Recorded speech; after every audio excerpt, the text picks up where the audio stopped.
pressure looks good. Doubling up. Roger roll, Atlantic. Water towers can fly! Yes! Tango Delta nominal. Flight down feed off. Bring in, feed off. Off. Yikes. You bet. Concur. We don't need any more of these.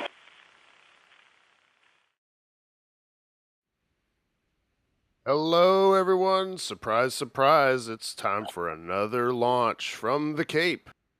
Today's going to be a Falcon 9 carrying some Starlink, and we have some interesting turnaround records to talk about. But first, I am Stephen Marr. I'm one of the photographers for NASASpaceflight. And if you're like, hey, what's he doing behind the mic? Shouldn't he be out there taking photos? Well, I'm at home with the sniffles, tested a little positive for some COVID a few days ago. So to play it safe and per the rules out at the Cape, I am sitting this one out, sitting at home, getting better. Don't worry about me. I'm doing okay. But joining me today on comms, I have Ian Atkinson. How you doing, Ian? I'm doing great, Stephen. Excited to see another Falcon 9 launch. Glad to be here. And out there in the field, we have Chris Gebhardt. How you doing, Chris? I'm doing just well. I've been at my happiest place on Earth all day, so I'm doing well. Nice. And then we also have out in the field Mr. Thomas Berghardt. How's it going, Thomas? It's going well. Any launch day is a good day, Stephen. Thanks. That's right. And let's see. Before we get started, I would just want to remind everybody, hit that at NASASpaceflight tag and ask us your questions in chat, and we will get to as many of those as possible. What is the weather like out there, Chris?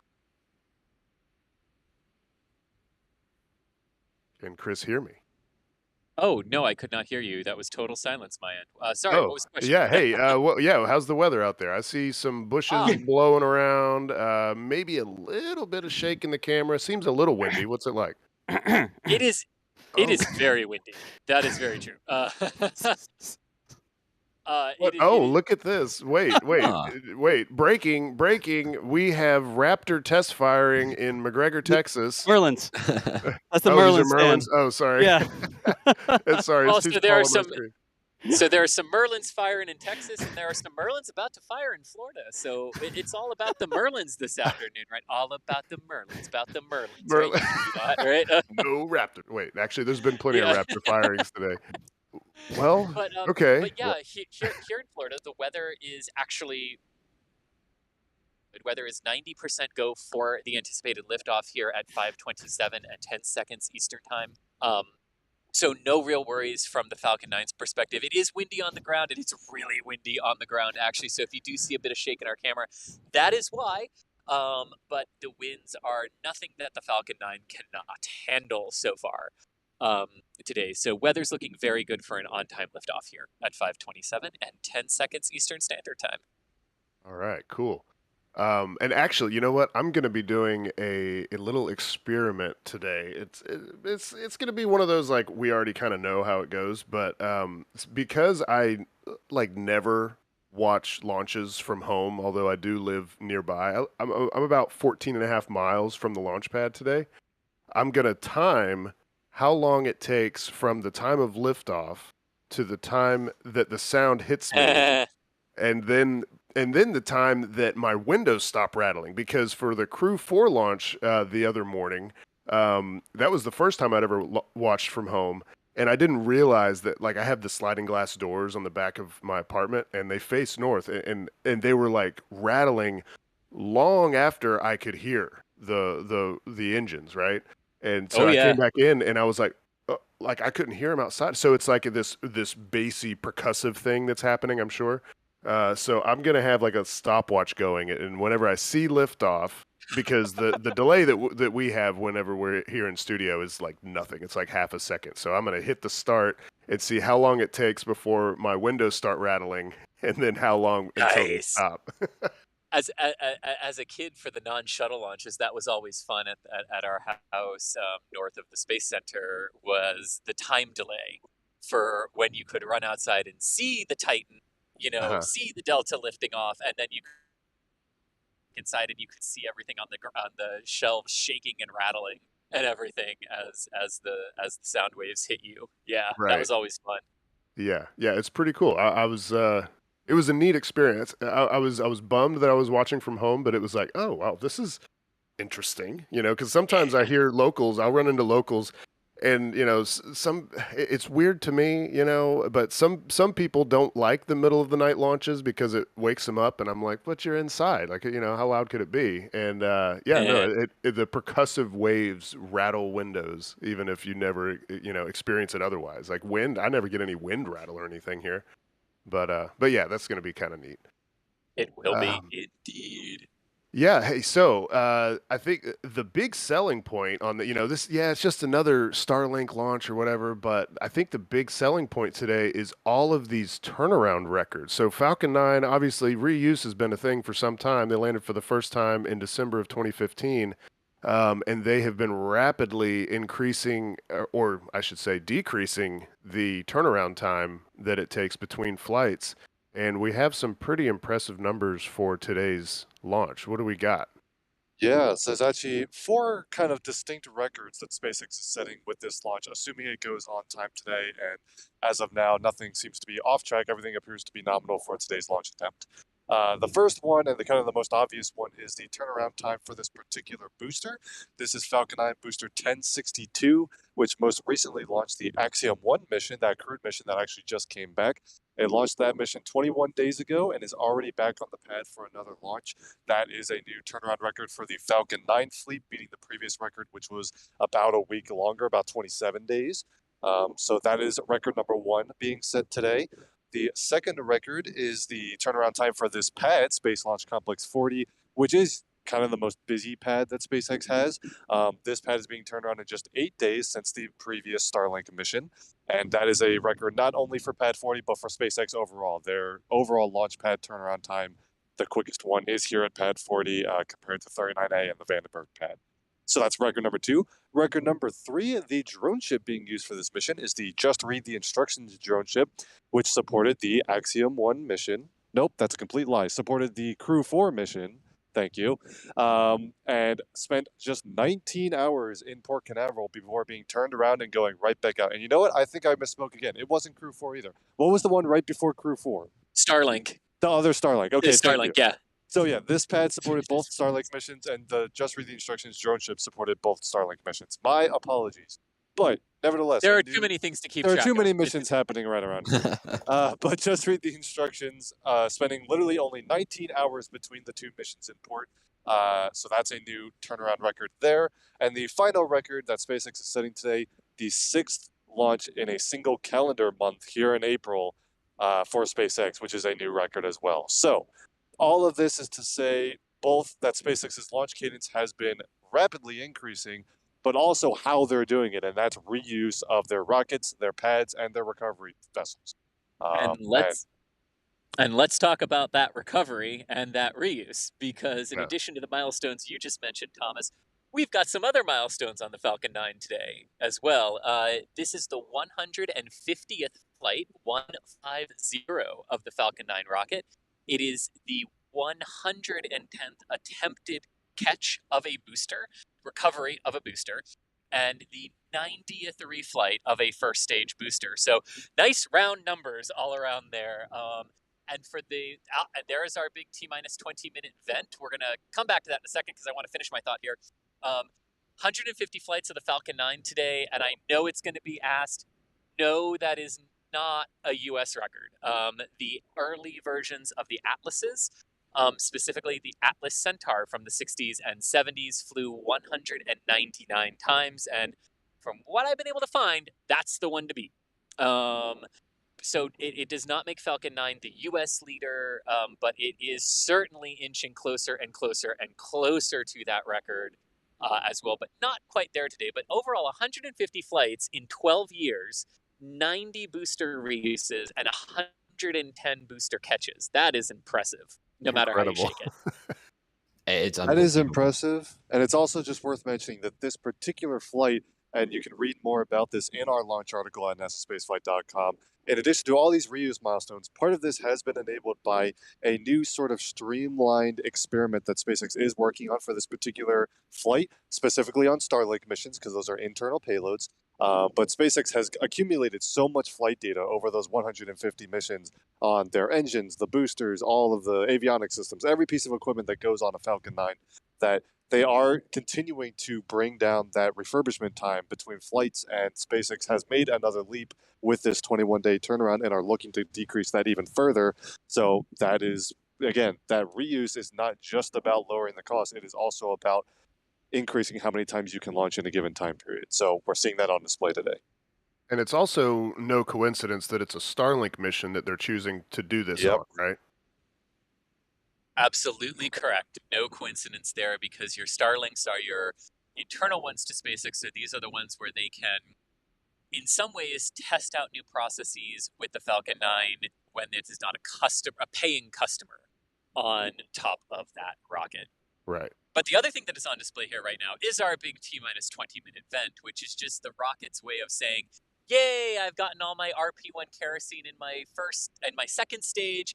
Now I'm ready for liquid oxygen in my second stage, so I've got to do this big vent to basically make sure that I have inerted or purged all of the lines in the transporter erector to get them ready so there's no accidental mixing of the propellant and the oxidizer on there, because we don't want that. Even though you really need an ignition and energy source for kerosene, you still don't want kerosene and oxygen mixing. So that is the big vent that you see there happening from the transporter erector. Right. And before we leave the topic of reuse, I do want to point out that we have a great video on the NASA Spaceflight channel. The title is Why Falcon 9 is Better Than Even SpaceX Thought. And it goes into great detail about the history and the practicality of the reuse of Falcon 9. And I know a lot of y'all have seen it. I think we're up to like 300-something thousand views. 390,000. That's great. And it is narrated also. I know a lot of people really like those narrated videos.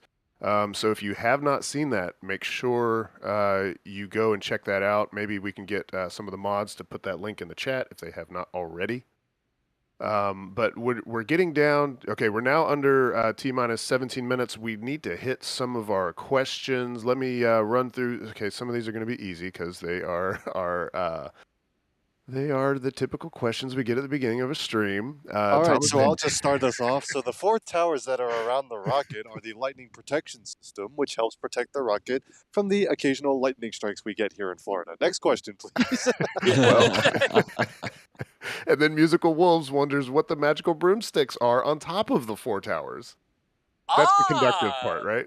That's a good one. We haven't gotten that. So the magical broomsticks on top of the 4 towers, the 4 little white peaks that you see on those lightning towers, are the actual fiberglass lightning rods, the things that are actually supposed to attract the lightning strike, so that the lightning will hit them or very close to them on the catenary wires and then be directed downward to the ground. But those the white broomsticks up top are what actually attract the lightning strike to the towers. All right, there you go. Thank you, Musical Wolves. And Smooth Juice coming in with a generous super chat saying, wait, what, another launch? Love life, love SpaceX, love NSF, smash the like button, Bacon Fund. Thank you very much, Smooth Juice. And actually, let's talk slightly about today, because Russia did manage to launch the Angara 2.1 rocket on what is really essentially its first launch and its debut launch here from Plesetsk just over an hour ago, actually. So that rocket has made its debut now, and that's a big part of Russia's forward plan for their space economy. Rocket Lab was supposed to follow this one, but they have had weather issues again in New Zealand and are now no earlier than May 1st. But later on tonight, there is a Chinese launch, theoretically. Oh no, that got canceled, Thomas? Okay, well, so there was a Chinese launch earlier today already, the Chang'e 2C, so that launched, this will be the 3rd orbital launch today. There could be a Chang'e 11 launch, although we're a little iffy on that. So stay tuned. If it does happen, as always, there'll be coverage on NASASpaceflight.com, but we won't necessarily claim that one because it might not happen. Gotcha. So there have already been 2. This would be the 3rd. There's the potential for 4. That was sort of the cadence that I was trying to hit for today. But yes, back to you, Stephen, for more questions. And there was gonna be a rocket lab launch with a recovery, but that has been delayed as well.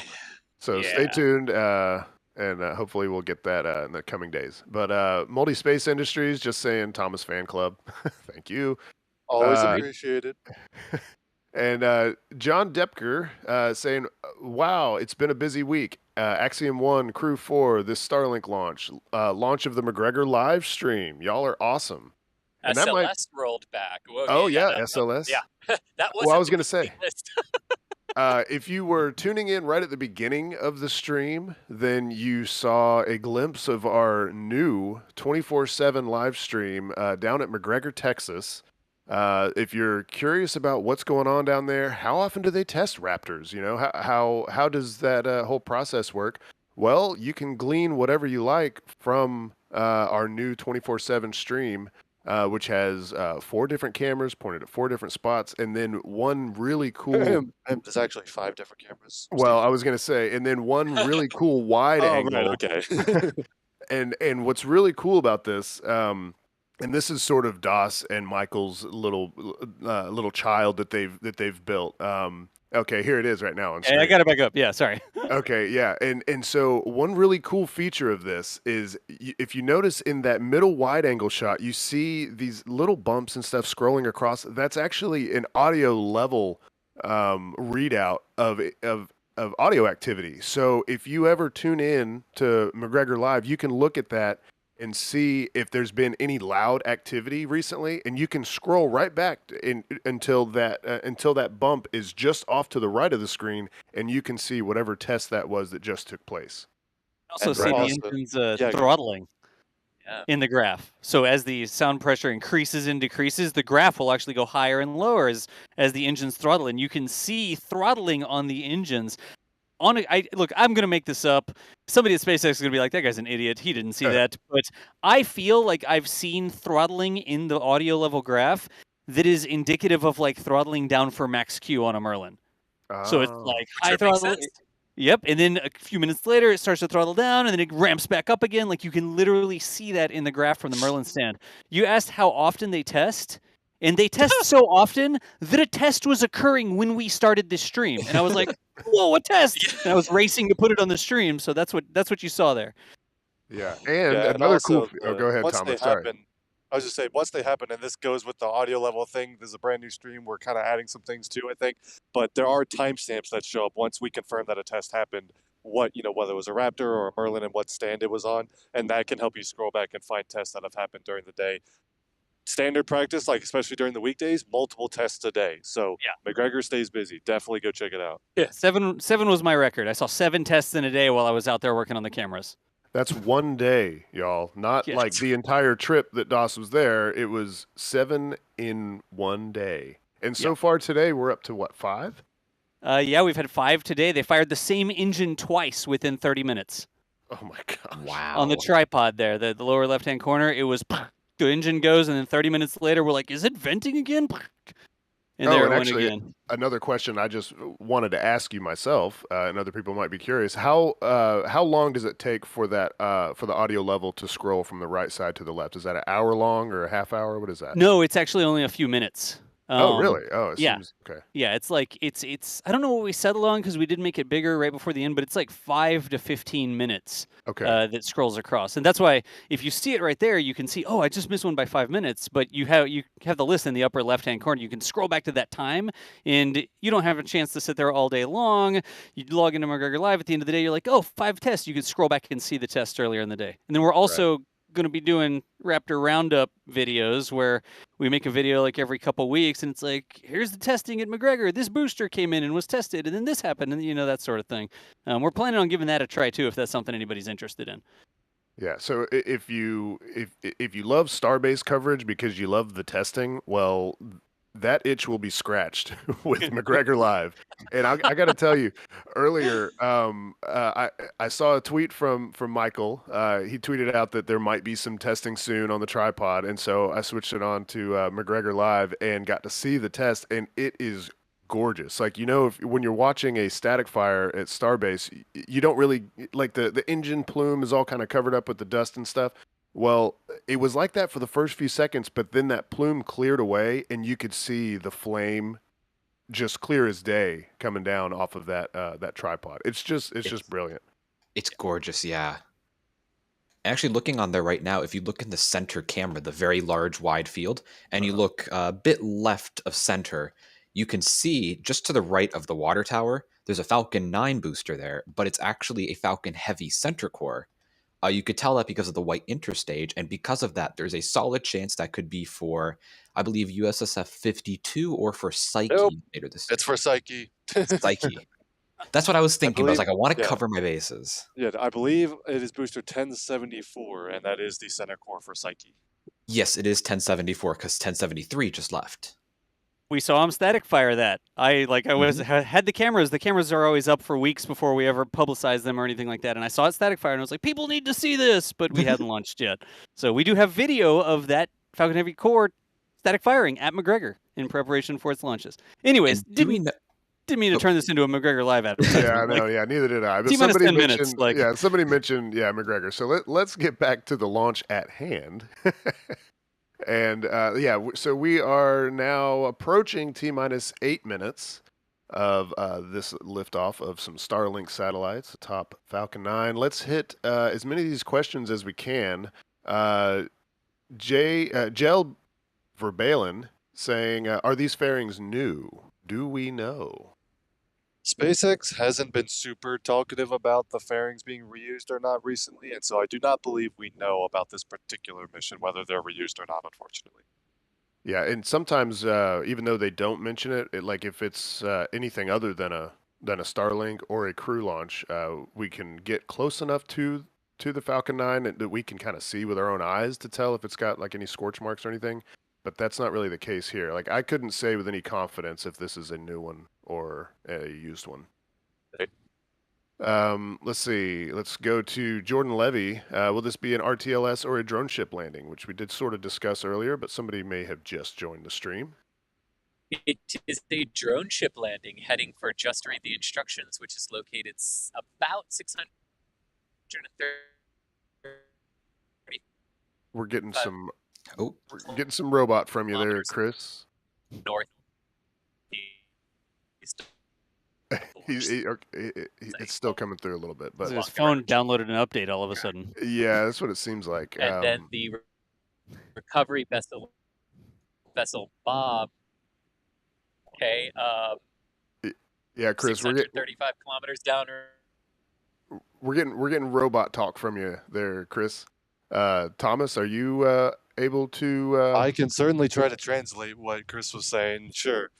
Basically, yes, drone ship recovery, Just Read the Instructions is downrange. And again, Just Read the Instructions actually has set a turnaround record for this flight, spending only 19 hours in port. But yeah, Just Read the Instructions stationed a little over 600 kilometers downrange for today's flight. All right. Here's an interesting question that some people may not know and maybe never thought to ask. Jeff Knutson says, does the interstage return with the first stage? Are they secured to a specific booster? Are they reused? Yes, that's a good... Yeah, go ahead, Ian. I was going to say, yeah, they do bring back the interstage with the booster. It's actually bolted right up on top. Now, in terms of switching them between boosters, I'm not entirely sure on that because we don't know we don't know in-depth details about how the Falcon 9 refurbishment process is, but there doesn't seem to be any reason to swap interstages unless maybe they see some advanced wear or they just need an interstage for a different booster, then maybe they would, but it doesn't seem like they would do it that often, if at all. All right. And Ed Stevenson wanting to bring up the shuttle, wondering what is the turnaround time record for the shuttle? That's a Chris G question. Yeah, Chris G. Let me know that the... Well, let's see. No, you're good. Does this work? It's 56 days. Atlantis, STS 51J to 61A in 1985. All right. Yeah. No. So you know how we said that he's a walking shuttle encyclopedia? Oh man. Okay, that's great. Adam Peranto, do you think SpaceX will ever come close to that 100 reuse goal for a single Falcon 9? Hard to Nah. say. I doubt it because of the flight rate. That is what they're built for. But what the actual flight rate will mandate is sort of the open-ended question. I know Gwen Shotwell has sort of openly questioned if any of them would get close to that based on the flight rate, but it's what they're designed for. All right. Yeah, and that, to be very clear, that is probably not a result of whether it could be reused 100 times. More likely, Falcon 9 would be retired before any of the boosters reach them, is what we're kind of predicting here. Right. And here we have a shot of Just Read the Instructions out there waiting patiently and diligently for Falcon 9. Oh, there's a good look at the fairing. That looked... they look sooty, so those do look reused. Yeah, it does look a little sooty. I don't believe that SpaceX really publicizes the flight rate of the fairings that much anymore. So we kind of just have to go off of how they look, and just judging by the look of those fairings, those look reused. Mm-hmm. At least that half does. Now, the other half is the one that's facing Chris and Thomas right now, in case you're ever wondering, what side are they on? They're on, yeah, you see, they're on this side, with the strong back facing them. Let's see. TDS Gerard, has any Falcon 9 ever failed due to old age/wear from previous launches? So this is a great question. Kind of, but not really. They've never had a mission failure as a result of reuse. However, there was a pair of Starlink missions that both failed their landings within relatively short succession a couple years ago. I don't remember if they both were this, but I know at least one of them, they found that a seal that was being worn down during entry burns and landings resulted in a leak in the engine section, and a heat leak, like when re-entry heating got in and caused a failure during the entry and landing burn. So that was attributed to reuse, but they fixed that and have since resolved the issue. So yeah, depending on if that counts to answer your question, yes, but not. There's never been a mission failure because of reuse effects. And boy, this countdown has just blown by. We are now at T-minus 2.5 minutes. Chris, that's my cue to get off comms and start tracking. So I'll join you all after liftoff. Yeah, we'll leave it off to Ian and Steven in the studio. We'll see you on the other side, guys. All righty. Enjoy the launch, guys. Yeah, enjoy the launch. All right. Well, let's see. Let's see what I can get cleared here in about a minute here with the super chats. Tim C, thank you very much for the generous $20 for the 20-minute vent fund. That's appropriate.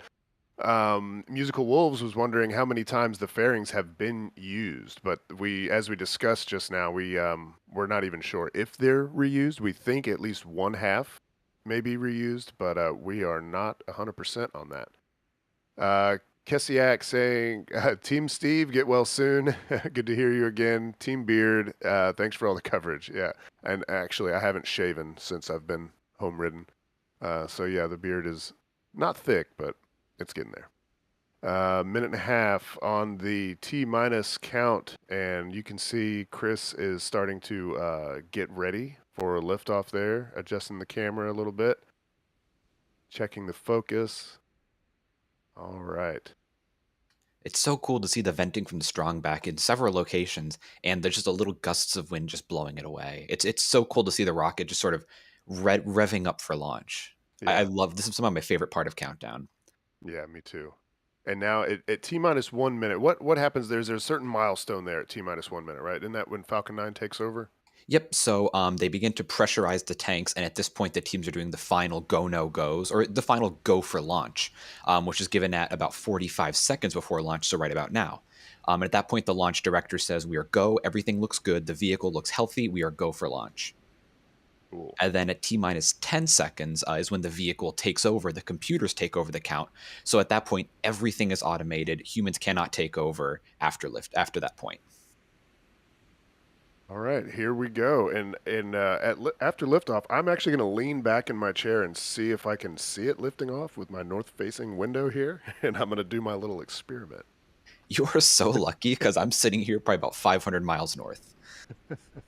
And about 10 seconds, so Falcon 9 has taken over control of the countdown right now. At about 3 seconds, we'll see engine ignition. 2, 1. There's ignition. And liftoff of the Falcon 9 carrying 53 Starlink satellites to a low Earth orbit. And the vehicle has now cleared the towers. Stand by for audio.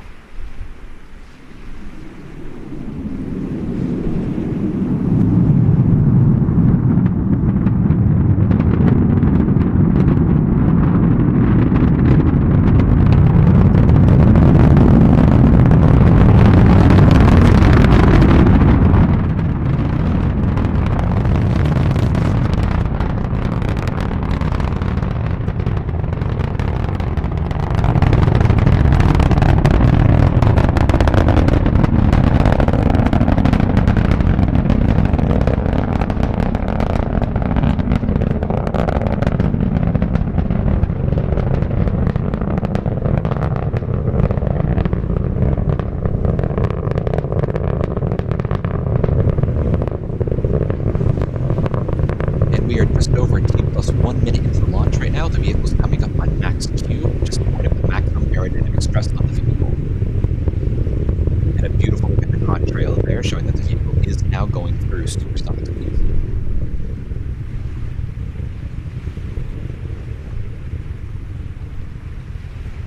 And at this point, the vehicle will be about to throttle back up to full power as it comes up to main engine cutoff about 1 minute from now.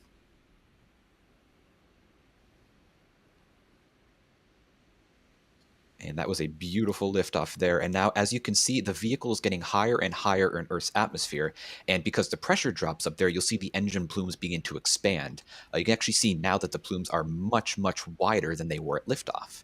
And this will get more and more exaggerated as we get further into flight. Falcon 9 looking good so far from here at the press side, guys. Awesome. That was a beautiful launch.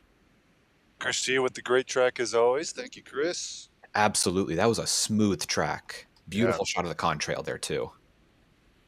Should be coming up on Miko here shortly.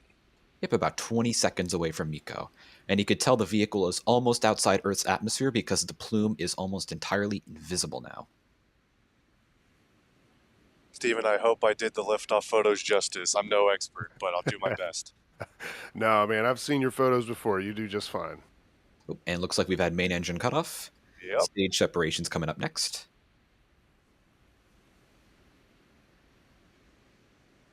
And all right, I see a little bit of MVAC from here. Even just barely, we've got MVAC here visible as well.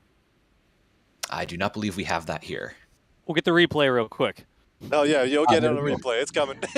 I can confirm from in real life that it did start. Wow, Das, I didn't know you put cameras on rockets now. He's been very busy. Beautiful. Now the second stage is firing. Now the first stage will not be returning to Florida, but instead it'll be slowly rotating around and will land on the drone ship. Just read the instructions on the Atlantic Ocean. And fairings have just separated there. The Starlink satellites are now exposed to the vacuum of space. Worth pointing out that the reused hardware for today's flight appears to have operated very well. The first stage doing its job, and the fairings as well. Absolutely. We have also solidified that booster turnaround record and the pad turnaround record. Now, here's the question. Successful recovery? We certainly hope so. Absolutely, because again, it's been a successful liftoff, but the landing is another question. And the landing will be doubly helpful because not only will they get to use the booster again, but they will get to look at the booster and see how it fared through the shorter and quicker refurbishment process that they have performed. Exactly. And of course, keeping an eye on the primary mission as always, but the second stage appears to be going well so far too. Absolutely. And beautiful shots there of Earth from both stages. Now, the second stage, there are two Starlink trajectories that SpaceX can fly on Starlink missions. One goes to the southeast around the Bahama Islands, but this mission today is using the northeast trajectory where they fly parallel to the east coast of the United States. That's actually similar to the trajectory they use for most commercial resupply missions and crew missions to the International Space Station from Florida. And now, if this were a nighttime launch or an evening launch, this would be visible to a lot of people on the east coast of the United States. So keep that in mind for any future launches that take place around 7 p.m. or later. Yeah, this northeast corridor is actually the more common and the standard practice for Starlink launches because it doesn't require that dog leg around the Bahamas that you mentioned. Also worth mentioning that the other deviation you can sometimes see in different Starlink missions is how the upper stage does its orbital insertion. Today, upper stage will do one burn, and then coast for about 30 minutes before a very brief second burn before payload deploy, rather than the one burn profile that it sometimes does. Depends on what insertion orbit they're targeting, and also if there's any rideshare payloads on, stuff like that. No rideshares on today, pure Starlink mission, and 2 burns for the upper stage. We will, of course, be staying live through that first stage, and then we'll stay tuned for updates on the second burn and payload deploy from SpaceX later on. But got to reach that initial parking orbit first and see if that booster can land. Absolutely. We just want to see the landing, right? Listen, we have to focus on the primary mission. Recovery is still a secondary objective, technically. I think SpaceX has the primary cool mission. thing. Yeah, Right, SpaceX has the yeah. primary mission covered, so we can focus on the secondary mission. That's fair. And we are about 30 seconds away from that entry burn of the first stage. This will slow the stage down so it can coast through atmospheric reentry. But also there's an interesting side effect here because the engine plumes are actually the vehicle's heat shield through a large part of reentry. Now, because the engine exhaust is a lot cooler than the reentry heat, they use that exhaust as a sort of heat shield. It's called supersonic retropropulsion, and it was actually something that NASA studied for landing on Mars. So coming up in a few seconds on that entry burn on the first stage.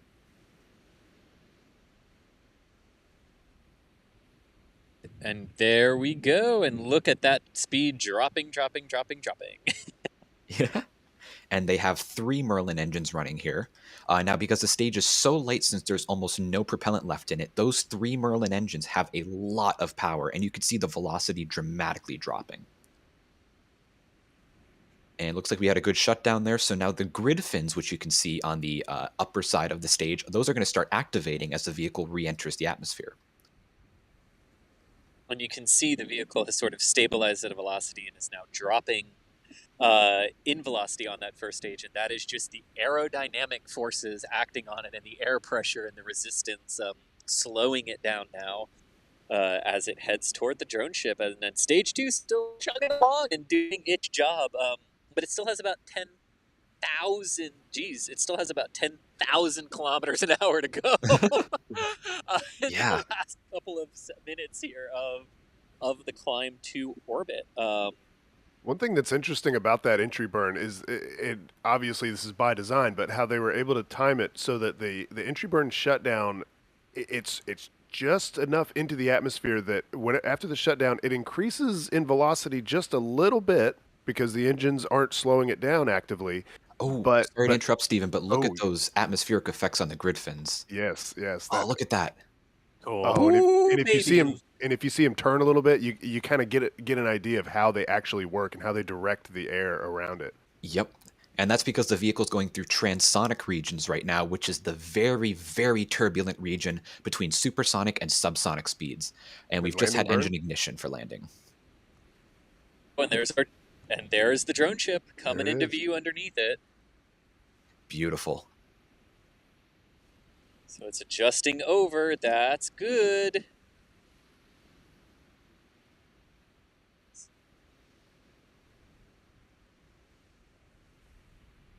And beautiful. Dead center. Cool. Another successful landing for booster 1062. And it just seems like it's coming in just way too fast, right? It's like, oh man, that drone ship sure is getting big fast. And and when you're watching it from the ground, when they do an RTLS, it gives you the same impression. It's like, this is coming down so fast. How are they going to slow down in time? You know, I highly recommend anyone who either is local or wants to travel to a launch, pick an RTLS mission, because that is when you realize how ridiculous it is. The first time you see one, you're like, oh, wow, the landing burn failed. It's going to fail. And then you see the engines light, you're like, wait, what? That's not intentional? Because it is ridiculous. Yeah. And we have a good cutoff of stage 2 at a good orbital velocity. So, hurrah! Yeah. Beautiful. All right. Another now, there's one great thing I'd like to... performance. Oh, go ahead, Ian. Yeah. I was just saying another great performance by the Falcon 9. Yeah, on its 150th flight. Very nice. 110th booster recovery and 90th booster reflight. And Thomas, you were saying it's a record turnaround for the booster. It's a record turnaround. So they hit everything. Yep. And also worth mentioning, I think they're up to 121 straight successful Falcon 9 missions, which is a streak in its own right. Yeah. And I think, actually, with that recovery milestone, doesn't that make this booster the quickest turnaround spacecraft in history? Yeah, it must. Yep, absolutely. So that's another record. Because I mean, SpaceX has beat the shuttle before. They've already had much quicker turnaround records, but they've beat their own internal record now. So that booster on the drone ship is the quickest turnaround of any spacecraft in history. And look at that. I am a sucker for a good pad shot, and that is a great pad shot right there. I had to do the thing. I had to show the empty pad because SpaceX was shutting down, it looked like. Yeah. Wow, they shut down fast. I know. Well, if anybody's wondering, it took 1 minute and 41 seconds for the sound to get to me, which is there you go. Wow. okay. And then the sound that my windows rattled for about 2 minutes and 20 seconds, which is kind of surprising to me because I know that like first stage flight is about 2.5 minutes, but it's out of the atmosphere for part of that, right? Yes. So this first stage is in the atmosphere for most of its flight. Actually, for all of its flight. It only exits the atmosphere as it's coasting towards the landing. Right. Yeah. So I was, I'm just always surprised. And for Crew 4, I think it lasted even longer. I think it was more like 4 or 5 minutes, and that can be like atmospheric conditions or how things echo off of things, and it bounces the sound around the area. It's very cool. All right. Well, I know. What are you hearing out there, Thomas? Are y'all like being instructed to wrap up quickly, or? We'll be wrapping up here shortly, but can go ahead and wrap up here with our favorite pad view of an empty launch pad on launch day. Thank you. We can give we got you, Das. No worries. A quick preview of what's coming to come here. We should expect another Starlink mission next week, so that should be the next action from here at Cape Canaveral. But please go ahead and check out the McGregor live stream, one of the coolest new additions to our YouTube channel, and of course, stay tuned for all of the written news coverage of launches and other things happening around the world at NASASpaceflight.com. But yeah, from here at the press site, myself, Thomas Burkhardt, and my colleague here, Chris Gebhardt, are going to be signing off here. Alrighty. Well, as long as we have this camera, I want to thank our super chats real quick. Stefan Batiste, Westy the Third, thank you very much. Hamster Space Nerd 3000. Let's see, Shalene Lawrence with some Chris G love because Chris G doesn't get enough fan club notices, they say. So there you go, Chris. Saturn Man, thank you very much. I hate to run through these so fast, but we're about to lose our camera feed, and we have nothing because SpaceX shut off early. Usually we would just show you second stage coasting, but we don't even have that. So we also have the fleet cam. Okay, I guess we do have a backup here. You're gonna tell me that I don't have cameras this show? Me, Steve. You're gonna tell me that I don't have any cameras? What a silly thing for me to say. It'll just show a silly thing to say. Now, so I'm like over here panicking. I'm like, oh my gosh, I've got to run through these so fast. I've got cameras. Okay. All right. Well, I'll slow it down then. Okay. Well, let's see. Well, here's a question. Do y'all think the F9 boosters should be named in a similar style to the shuttle, or should it just be only for Dragon? I think just for Dragon, because at this point we're getting so many Falcon 9 boosters and they're just being reused so often, it would just be so tough to keep track, I think. I like the numbering. Yeah. Yeah, as many as there are, I don't feel like there was a time that we kind of like some of the like local launch photographers, we kind of thought about, hey, we should like name them based on like patterns we see in their soot, you know, like there was one that looked like it had a wolf on like somewhere in the soot, and I was like, yeah, we'll call that Wolfie. But that didn't really take. I guess you'd have to get a lot of people to kind of sign on for that to really take off. But continuing on, we've got a few more super chats here we definitely want to hit, because without super chats and without memberships and without support from the entire community, we would not be able to do this. Let's see, James Van Herens, I'll say. Chris is there. Is there a list to be able to watch every shuttle launch in the order that they launched? Oh, that would be really cool. I'm sure there's not something. on comms anymore, but whether it's a long video, like a 2-day long video, or like a playlist on YouTube, there is without a doubt something along those lines. Yeah. And that just reminds me, it's not what you're asking, but it does show clips from several different shuttle launches. But what's the name? It's like the name doesn't lend itself to being a shuttle, but it's a collection of a bunch of high speed camera footage. Yes. What's it called? It's like the best of the best, I think is what the name of the video is. I think so. But it is it's some of the most incredible footage with the photographers that are doing commentary on what the camera is, where it's placed, the thinking behind the technology and why they chose the settings or whatever. It's impressive if you're a photographer or if you're not. If you just like really cool high speed footage of anything really, but it's especially impressive to see the shuttle startup and liftoff sequence. It's just incredible. Yeah, it's beautiful to see just the 3 engines one at a time ignite. Oh, haha. Chris B in the back channel is telling me that in L2 there's like 8 hours worth of raw footage of shuttles lifting off. So, if that's really your bag, then consider becoming an L2 member and there's a lot more reasons than just the shuttle footage. But yeah, if you want to see that, we have a lot of footage in the L2 section of the NASA Spaceflight forum. Of course, there is the free version of the forum with lots of good info in there. But if you want to take it a step further and throw a few bones our way, but also get access to some really cool kind of behind the scenes info, consider becoming an L2 member. Yep, the main forums are a treasure trove of data, but the L2 is something unreal. You get behind the scenes pictures from Boca Chica, video clips, previews. Like Chris just said, 8 hours worth of raw footage. He said 30 cameras per launch. That's crazy. You also get the full archive of our Kennedy or Roberts Road flyovers when we do those a few times a month. It's beyond a doubt worth it, in my opinion. Yeah. Let's see. Continuing on, Bernard Way just saying, great work, guys. Well, thank you, Bernard.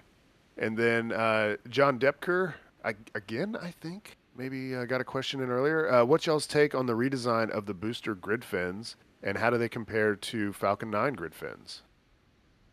So I believe they're talking about the Starship, or sorry, the super heavy grid fin redesign.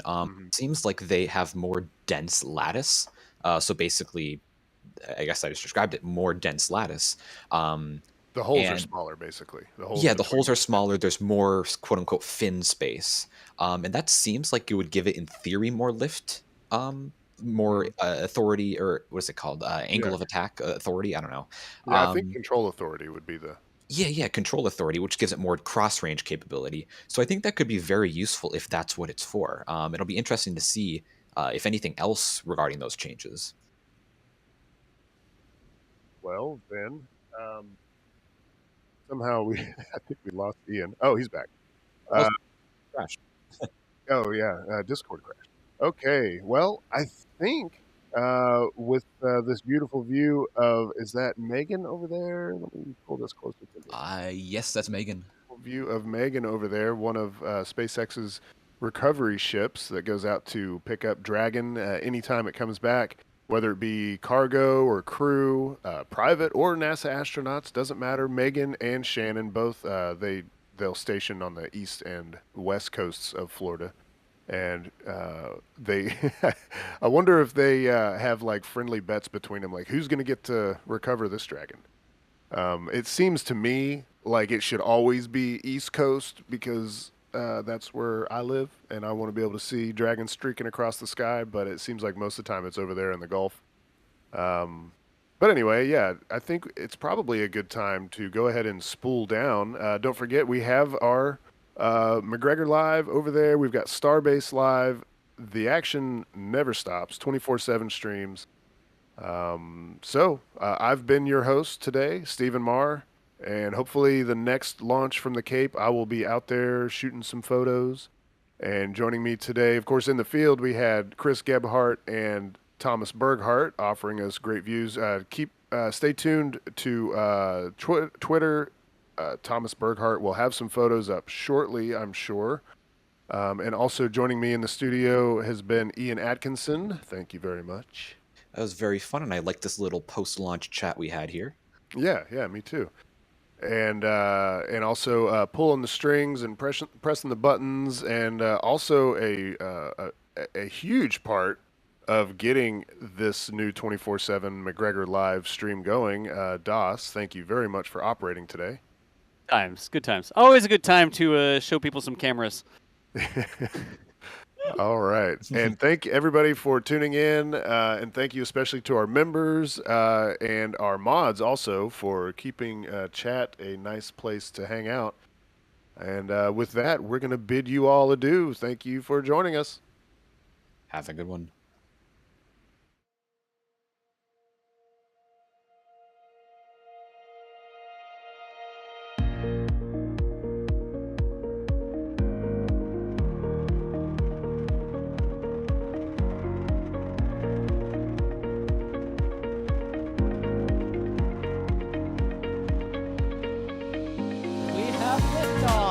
Propulsion continues to be normal. RCP chamber pressure looks good. Toggling up. Roger roll, Atlantic. Water towers can fly! Yes! Echo Delta nominal. Flight down, feed off. Bring in, SCE off. Yikes. You bet. Concur. We don't need any more of these.